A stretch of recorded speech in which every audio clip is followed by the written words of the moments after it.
wabarakatuh ya. Waalaikumsalam warahmatullahi wabarakatuh. Ini Pak Ustadz yang mengenai hidayah. Yang hidayah tuh ada orang yang mengatakan bahwa saya belum mendapat hidayah. Tapi ada orang yang mengatakan bahwa hidayah itu bukan hanya kita berserah mengatakan seperti itu, tapi hidayah itu harus dijemput. Nah, seperti apa itu Pak Ustadz? Syukur.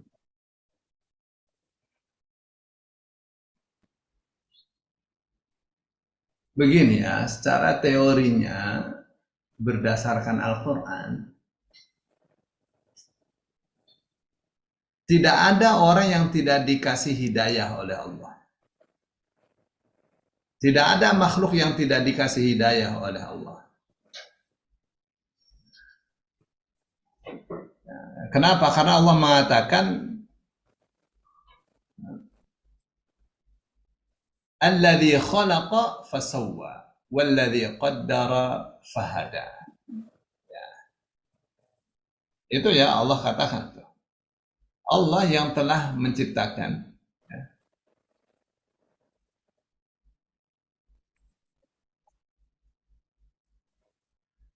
Lalu Allah sempurnakan ciptaannya itu. Allah ciptakan manusia. Allah sempurnakan ciptaan itu.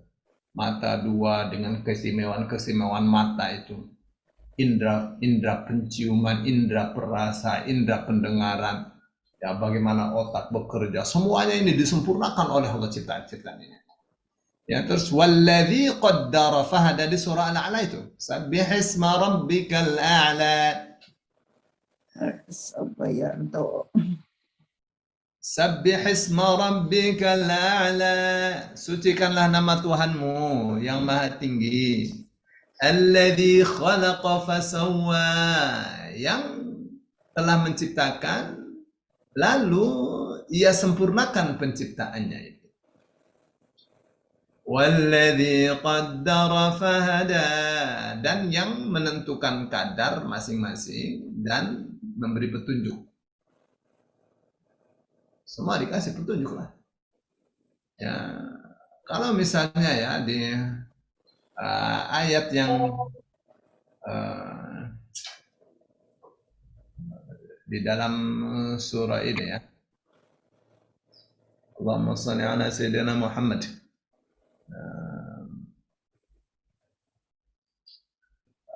semacam ini ya, fa'alhamaha fujuraha wa taqwaha, lalu Allah ilhamkan ya, jahatnya jiwa, takwanya jiwa.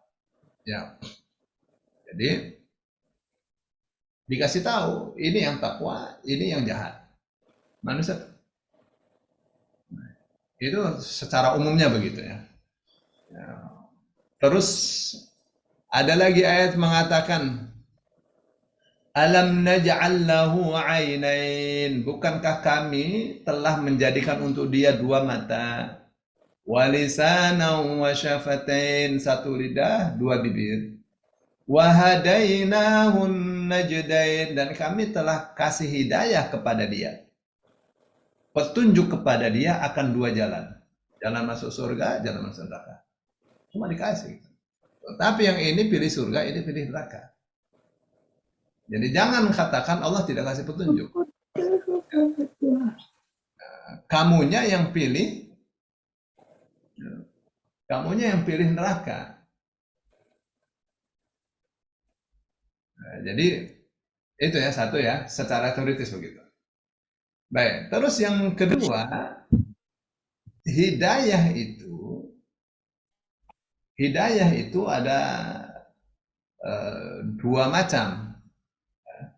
Ada yang sifatnya global, ada yang sifatnya rinci. Jadi hidayah Allah berikan, ada yang menerima hidayah, ada yang menolak hidayah.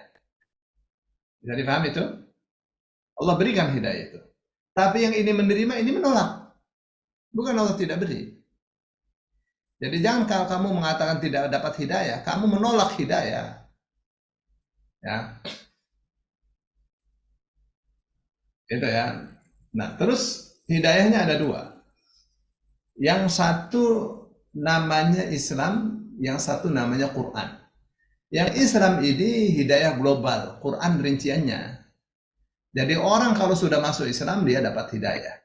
Dia menerima hidayah. Kalau masih kafir, mereka ini orang-orang yang belum menerima. Sudah dikasih tapi tidak menerima. Atau belum menerima, dia nggak mau menerima. Diskusi seperti apapun, kamu siapa Tuhan kamu? Jawabnya muter. Ya, Tuhan saya ya Esa itu. Apa artinya Esa? Esa itu secara teoritis, waduh muter-muter. Ya, jawabannya panjang. Kamu itu nggak ngerti Esa, Esa itu tunggal. Ya. Betul nggak? Betul. Jadi siapa nama Tuhanmu?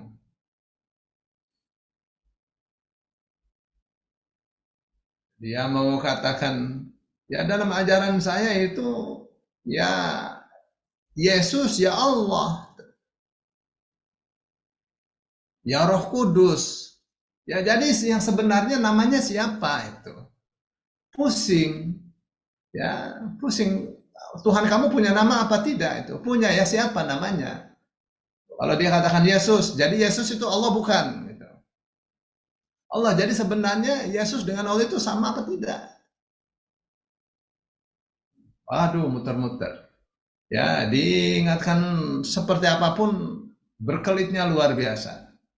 Ya, untuk menolak hidayah. Baik, jadi orang kalau sudah masuk Islam, dia sudah memperoleh hidayah. Ya, sudah menerima hidayah. Tapi itu global saja. Ya, rinciannya ada di mana? Rinciannya ada di Quran. Sholat, zakat, puasa, taat kepada Rasul, ikut hadis. Ya, itu ada dalam Al-Quran. Kok ikut hadis? Ada Quran? Ada. Wa ma yantiqu 'anil hawa in huwa illa wahyu yuha. Rasul tidak mengucapkan dari hawa nafsunya, yang ia ucapkan adalah wahyu juga yang diwahyukan kepadanya. Jadi tidak ada alasan orang tidak ikut hadis. Saya nggak ikut hadis. Kok kalau nggak ikut hadis nggak usah sholat. Ya, sholat rinciannya ada di hadis kok. Gitu ya. Jadi kalau kita sudah Islam, maka diingat kita akan sholat. Di dalam sholat kita mengucapkan ihdinas siratal mustaqim, tunjuki kami jalan yang lurus.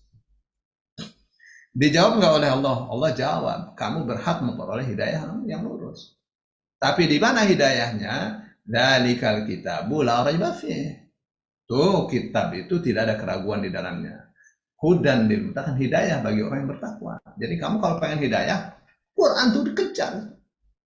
Ambil Quran, ambil itu hidayah tuh Quran tuh. Jangan dibaca hanya untuk peroleh pahala.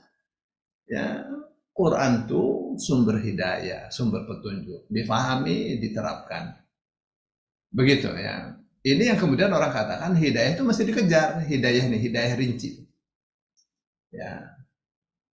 Hidayah yang rinci. Ustaz, di sana ada katanya hidayah taufik. Ya. Jadi kalau orang ini ada dua dari sisi hidayah itu bisa bisa diusahakan atau tidak bisa diusahakan, ada dua. Ya. Hidayah taufik, ada hidayatul irsyad. Hidayah taufik itu hak prerogatif Allah ini. Orang ini Islam, orang ini bakalnya kafir, itu Allah saja. Orang ini disukseskan untuk melakukan amal-amalan soleh, itu hidayah taufik. Ya, ini hak prerogatif Allah Subhanahu Wa Taala. Di sana ada hidayatul irsyad. Hidayatul irsyad adalah hidayah berupa pencerahan. Ini kewajiban setiap orang yang bersyahadat kepada Allah dan Rasul. Baik, saya kira sudah cukup jelas. Jelas Pak Ustaz. Syukron.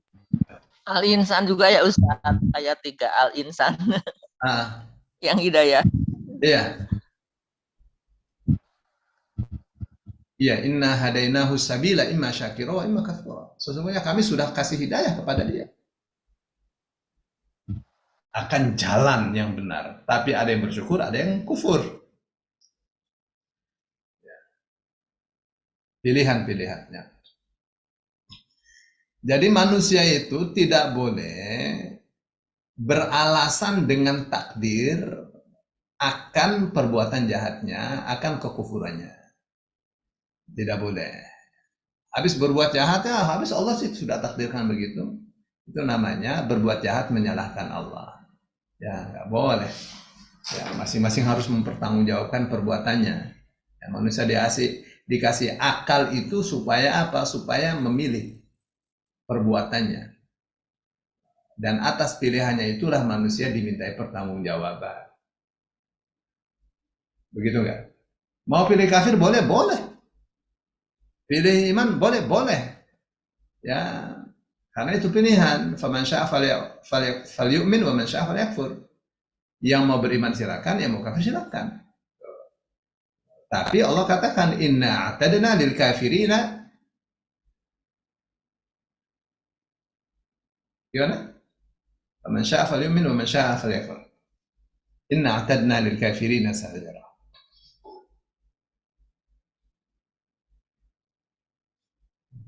Barang siapa yang mau beriman silakan, mau kafir juga silakan. Ya.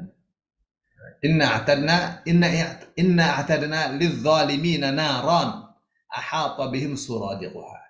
Dan surah Al-Kahfi ayat 29. Wa qulil haqqu min rabbikum, dan katakanlah al-haq itu, kebenaran itu dari Tuhan kalian. Kebenaran itu dari Allah. Faman syaa falyu'min wa man syaa falyakfur. Mau beriman kepada kebenaran dari Allah silakan, mau kafir juga silakan. Dikasih kebebasan yang sama. Ya. Tapi sudah dikasih tahu kebenaran dari Allah, kamu beriman apa tidak? Mau beriman, monggo. Tidak beriman, silakan. Itu pilihan. Jadi urusan iman, urusan kufur itu urusan pilihan manusia. Manusia milih yang mana. Nah, atas pilihannya itulah maka dia dimintai pertanggungjawaban. Dan untuk pilihan-pilihan ini Allah sudah kasih tahu kebenaran dari Tuhan. Terus yang kedua, inna a'tadna lidh-dhalimina naran ahata bihim suradiquha. Ya, apa kata Allah? Sesungguhnya kami telah siapkan untuk orang-orang zalim neraka ahata bihim suradiquha, yang gejolak apinya mengepung mereka. Ya. Wa yastaghitsu yughatsu, kalau mereka minta minum, orang di neraka itu minum yughatsu, dikasih minum juga, tapi bima'in kalmuhli yashwil wujuh, ya dikasih airnya air besi yang mendidih, yashwil wujuh, yang membakar wajah. Baru mau diminum membakar wajah, tangannya yang pegang juga terbakar. Jadi kamu mau pilih yang mana? Ya gitu kan? Terus Allah katakan, inna a'tadna lidh-dhalimina naran ahata bihim suradiquha wa yastaghitsu yughatsu bima'in kalmuhli yashwil wujuh. Bisa syarab wa sa'at murtafaqa, itu minuman yang paling buruk. Ya, tempat istirahat yang paling jelek. Itu tuh kalau zalim. Tapi ada pilihan lagi, innal ladzina amanu wa 'amilus shalihati inna la nudhi'u ajra man ahsana amala. Tapi kalau orang yang beriman, perbuatannya baik, mengerjakan yang baik-baik, kami tidak akan sia-siakan ya pahala untuk orang yang berbuat baik. Ya. Lalu Allah katakan, ulaika lahum jannatu 'adnin tajri min tahtihimul anhar yuhallawna fiha min asawir min dhahabin wa yalbasuna thiyaban khudran min sundusin wa istabraqin muttaki'ina fiha 'alal ara'ik ni'mat thawab wa hasunat murtafaqa. Apa katanya? Ulaika, mereka itu, lahum jannatu adnin, mereka memperoleh surga-surga Aden, tajri min tahtihimul anhar, yang sungai-sungai mengalir di bawah mereka. Ya, yuhallawna fiha, mereka dikasih perhiasan di dalam surga itu. Min asawira, berupa siwar. Ya, siwar itu apa itu? Siwar itu apa namanya? Gelang ya. Gelang emas. Min asawira min dhahab, gelang-gelang dari emas. Wayal basuna thiyaban khudra. Ya, dan mereka memakai pakaian hijau. Ya, min sundusin. Ya, dari sundus. Sundus itu sutra yang halus. Wa istabraq, sutra yang tebal. Muttaqiina fiha 'alal araik, mereka bersandar-sandar di dipan-dipan yang indah. Ya, ni'mat thawab wa hasunat murtafaqa. Itulah sebaik-baik pahala dan tempat istirahat yang indah. Begitu ya.